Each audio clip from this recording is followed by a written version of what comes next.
President Putin has had to contend with an attack on a Russian Navy ship, which Ukraine says it carried out using an unmanned sea drone, which was carrying nearly half a ton of explosives. The ship was docked in the port of Novorossiysk, which is a major hub for Russian exports.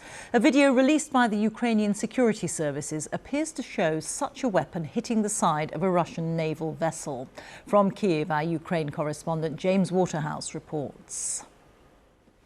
In waters dominated by Russia, Ukraine relies on stealth. Under the cover of night, this sea drone moves towards the Olenegorsky Gornyak. A Russian warship, typically used for carrying supplies, meets a hunter designed to detonate on impact. Under the light of the next day, the vessel appears to be badly damaged, leaning to the side while being towed to shore. Novorossiysk is a major Russian export hub for oil and grain. Ukraine has claimed responsibility. It tends to when it comes to sea drone assaults on the Black Sea. As with the recent damage to the Kerch Bridge connecting occupied Crimea to mainland Russia. It's also been a fortnight where Ukrainian ports have been pummeled by Russian missiles.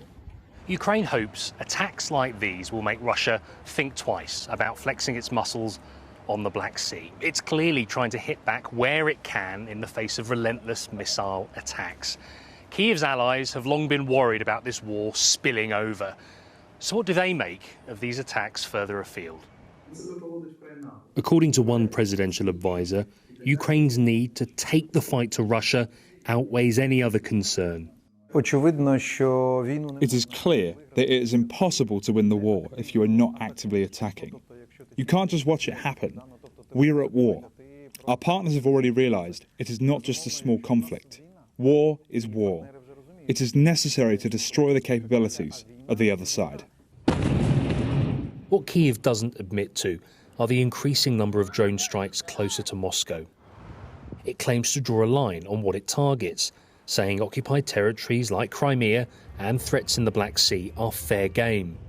Regardless, this war's footprint seems to be getting bigger.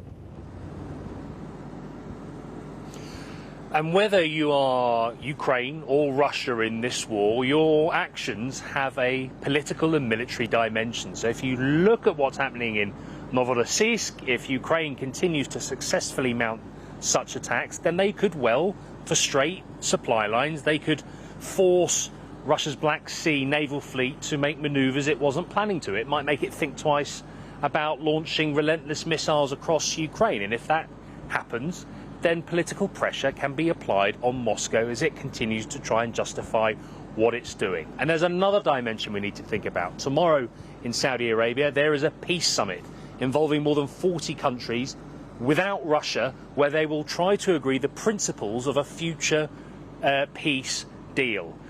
Now, Ukraine and Russia have both said that they are still a long way off from sitting across from the negotiating table.